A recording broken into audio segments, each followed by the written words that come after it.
Hello, it is I am back at the YouTubes.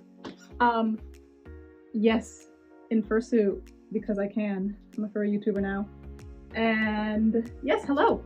I have changed my channel. I said I would revamp, and I did. New username and an @ So, yay, I did that. I am now at cat cryptid rambles because I'm a cat cryptid and I ramble. I be yapping. And my username is kapow, aka cryptid ramblings. Because I still want kapow to be in there somewhere. That is my artist tag, that is my username on like all the social medias. So if you want to find me elsewhere, it's kapow. So yeah, welcome back to my channel. I hope you can hear me because I am in here. And it definitely muffles my voice a little bit. But hope the audio is good enough. And if not, sorry, just Today I want to ramble about the new Avatar: The Last Airbender live action show that Netflix has put out. Oh, but I need to show you my feet first. That sounded weird. Don't take that out of context. But I'm wearing the feet paws. Just needed you to know because you can't see them. You can't see them. I also got my tail. I hit myself in the face with my tail. Avatar: The Last Airbender, new live action show from Netflix. It's pretty good. Anyway, first of all, disclaimer. I'm gonna be talking about my personal opinions and thoughts on the show in this video. This is just what I think, what I like, what I dislike, what I noticed they did differently. My thoughts and opinions. If you disagree with what I have to say, that's fine. You're valid. It's your opinion. This is a video on my opinion. Disclaimer number 2 is that this video will contain spoilers for both the original Avatar: The Last Airbender and the new Netflix live action. So if you haven't seen them and you don't want spoilers, maybe don't watch this video. Maybe. Let's dive into it. The original Avatar: The Last Airbender is a cartoon that aired on Nickelodeon in 2005, and it is beautiful. It's a masterpiece, genius. Literally cannot recommend it enough. Like 10 out of 10. The new Netflix live action is pretty good though. It's pretty good. I would give it like an 8.5 out of 10, which is not bad considering that I'm comparing it to the breathtaking masterpiece that is the original. So the original Avatar: The Last Airbender is a genius masterpiece because of their storytelling. The animation is beautiful too, but like they covered such important and difficult topics in really like delicate and beautiful ways. It's a kids cartoon. It's a kids show, and they had this beautiful balance, a perfect balance of silly, lighthearted, goofy, and discussing topics such as the horrors of war, genocide, imperialism, female empowerment, lots of like really heavy topics, but they were able to like discuss these things in a really palatable and respectful way, and I appreciate that. They did such a good job. Like if the OG cartoon came out today, it would be considered woke nonsense. It would be, I don't make the rules. People would be like, this is just woke propaganda. But it's not. And it came out 2005, and it's still as important and impactful today. Starting with my discussion of plot. The Netflix live action is 8 episodes. Season 1 is 8 episodes. The original cartoon had like 20-ish episodes a season, so that's already a difference. It's already a difference in like pacing. a different setup, which makes the pacing different, which is fine. For a live action, I get it. That of course affects the plot and the way that they go about telling the story. They compressed a lot of things, smooshed different plot points and episodes together, and got rid of some completely, which is fine. I get it. They are working with what they have in terms of time. However, that means they got rid of a lot of things they considered filler episodes, which I think filler episodes are important. Filler episodes are important because they give the audience a chance to see the characters interact with each other and their environment in a low stakes, not plot heavy environment like a beach episode. They just get to be. And it gives the audience a better sense of who the characters are and who they are in relation to each other. Helps us bond and care more for them as individuals, you know? You feel me? Because this is a live action show, the vibe is different from the OG cartoon. Netflix opted for this to be a heavier, more intense, dramatic show than the original was. The original was a kid's cartoon, and again, they did cover some heavy topics in like really delicate ways, but it was generally more lighthearted.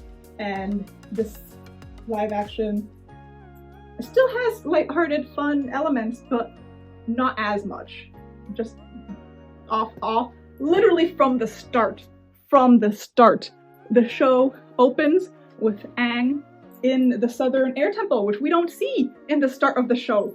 The cartoon, I mean. In the cartoon, we don't start with Aang in the Southern Air Temple. We start with Katara and Sokka fishing. They be fishing. And then there's a weird glowing boy in an iceberg. And then later we get to like the reveal of why he's in the iceberg. In the live action Netflix show, we see Aang in the Southern Air Temple with all the other air nomads, and we see the Fire Nation attack and the genocide that follows. We get that visual element that's not in the cartoon. In the cartoon, that wasn't necessary to see. You got that implied, you got the aftermath when Aang went back to the Southern Air Temple and saw the fallout of what had happened when the Fire Nation attacked. In the live action, they really wanted to drive that point home, I guess. So they had the audience be part, witness that happen. And again, that really sets the tone for the show. It's heavier and more intense and dramatic, which, again, I'm not mad about. This is a live action show, not a cartoon.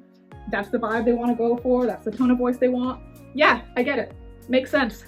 They got rid of Sokka's sexism from the start, and because of that, his Kyoshi Warrior arc isn't as impactful.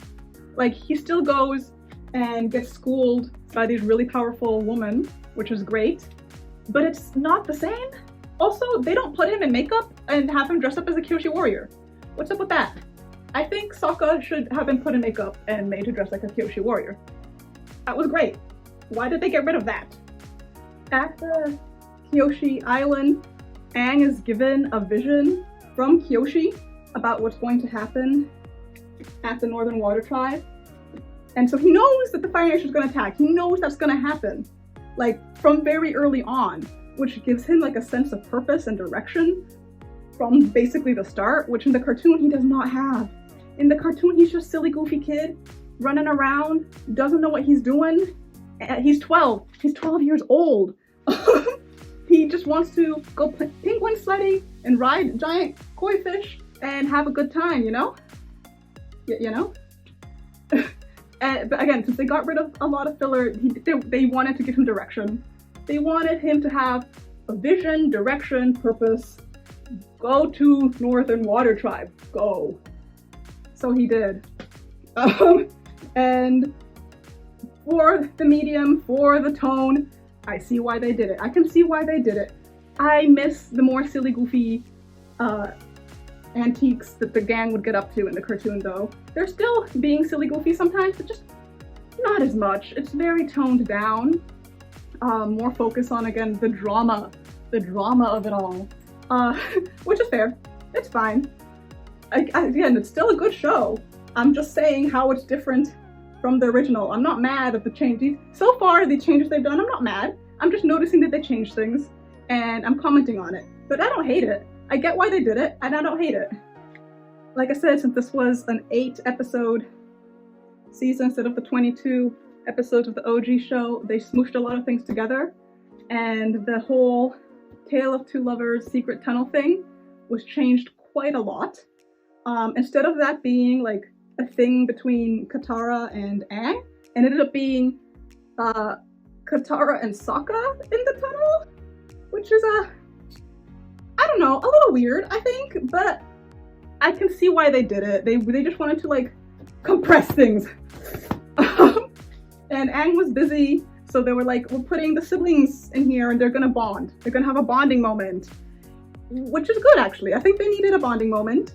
I can see why they did it. It still felt a little A big change they made is having Azula be present basically from the start. Like, she was around. She's around already. We're seeing what she's up to. And in the OG cartoon, we didn't meet her until season 2. And so that's pretty different. I guess they just wanted to introduce her already, so we the audience already knew who she was and what her deal was a little bit when it becomes more relevant in the next season. That's fair, that's valid. Another plot thing they changed, a pretty big one I think, is that Aang did not waterbend once in all of season 1. Book 1 is called Water. He's supposed to be learning to waterbend. Why didn't he do that? Like, Katara has her waterbending scroll, she's learning waterbending and practicing. Why didn't he join her? Why didn't he learn alongside her? He does that in the OG cartoon because it's book 1 Water, where the Avatar learns waterbending. He didn't waterbend once the whole season 1. Does that mean he's gonna have to learn waterbending and earthbending in book 2? At the same time? It sounds like a lot. It sounds like a lot for him.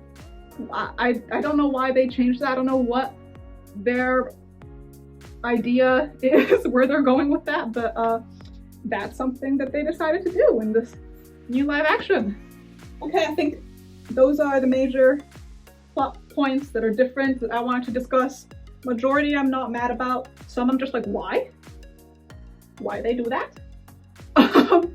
But yes, so that's plot. Let's move on to characters. Every character so far has been changed at least a little bit, tweaked at least a little, just a little bit, you know, which is fine. And the most of the changes I get and I understand. I'm not super mad. There are a few I am a little bit mad about. I have some beef with some of the changes, just a little bit. Starting with Aang. Aang is a lot less silly goofy. He's still a kid, he's still silly goofy, but not as much. They toned that down because again, like, the tone they wanted is more dramatic and serious. That's just what they wanted. Fair, I guess, for their live action. But yeah, he has more purpose, more direction, less silly goofy. Then Katara. They got rid of her bossiness. She's not bossy anymore. Which is it's just a change they did. I'm not like happy or mad about it. But they got rid of it. She still has beef with Sokka, sibling beef, but it's not as intense because she's not as bossy, you know? So, yeah. Sokka! I am a little bit mad about his change. They got rid of his sexism. Now, why am I mad about that? If you haven't seen either show, you might be like, why are you mad about that? Is that a good thing? No, because he had a really great character arc. He had really good growth, and getting rid of the sexism makes that growth not as impactful. Because he, in the original cartoon, he was sexist, and then he gets schooled by the Kyoshi warriors, right? Powerful warrior woman, and then learns from them. That's a really cool, impactful character growth arc right there. And in the live action, since he's not sexist, he just gets schooled by some woman and learns from them, which is still cool, but it's not as impactful. You feel me? Like, that was some really big growth in the original cartoon that I think was really important to show on screen. Yeah, Sokka's character growth in the original was important because it showed that if you have bad opinions, bad views, you can't change. And in the new live action, they were like, no, his sexism is problematic, let's get rid of it. Ooh. And so they did. I guess, yeah, they just didn't want problematic. It was hard to do air quotes in these, y'all. Ugh. They didn't want it to seem problematic that he was sexist, but the point was that he grew and changed and learned. That was the point of it. And that like goes into a whole other rant I could do that I'm not gonna get into, the sanitization of media. They're like, we don't want to be problematic and like cause issues, so we're just gonna get rid of what we consider problematic. Gone.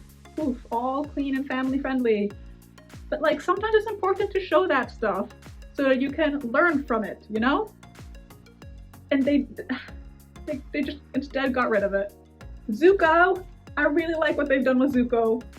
I think they did a really good job with him. They're showing his backstory a lot earlier, which gives the audience more empathy for him from the start, which I think is really cool actually. We already knew he was a bad guy and an antagonist, but now we're like seeing why he is the way he is much earlier on, which gives us, the viewers, more sympathy for him, even though we're not rooting for him.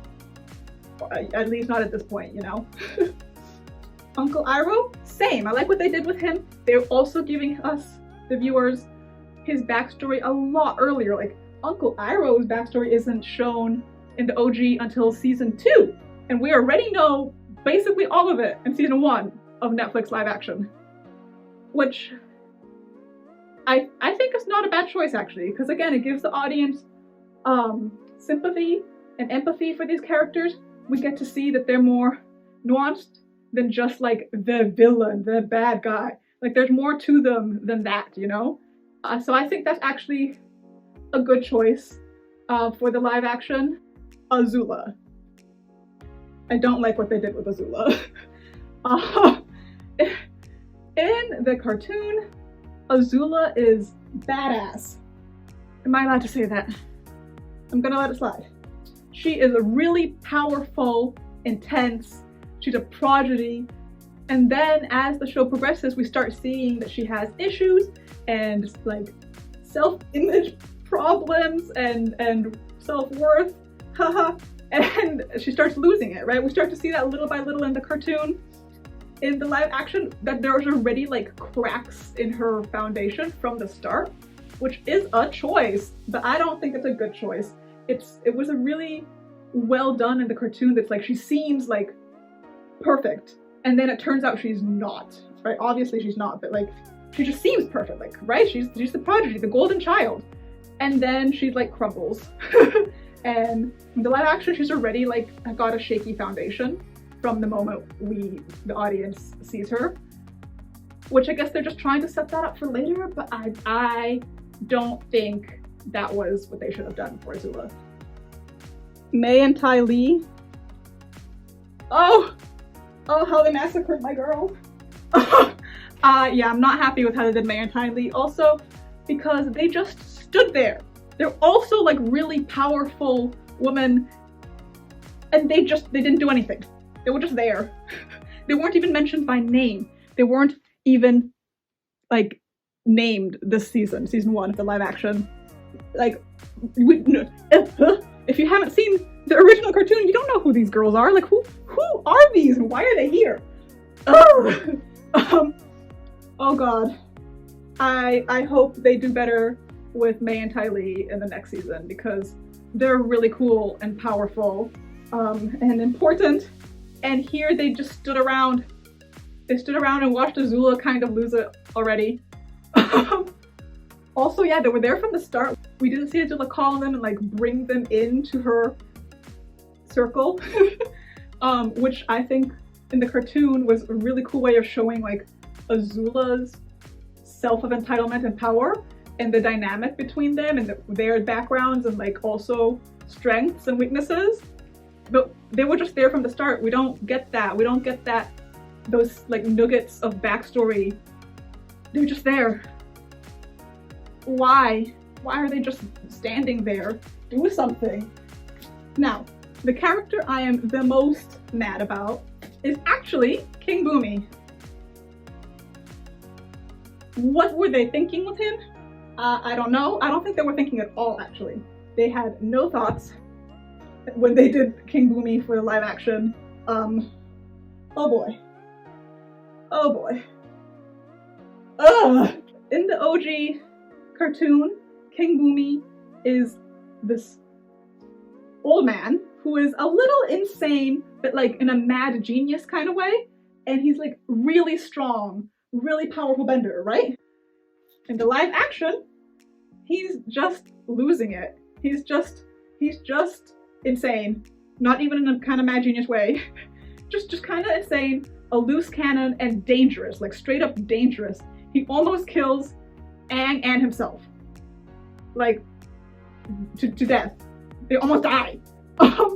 In the cartoon, he does fight Aang and does almost like hurt him a bunch of times, but it's a test. It's all a test. It's not like I'm actually trying to kill you right now kind of thing. And yeah, he's just a loose cannon in the live action. He doesn't even really teach Aang anything. In the cartoon, I really like the lesson that he taught Aang about like the 3 types of yin. So yeah, in the original cartoon, Boomy teaches Aang about the 3 types of yin.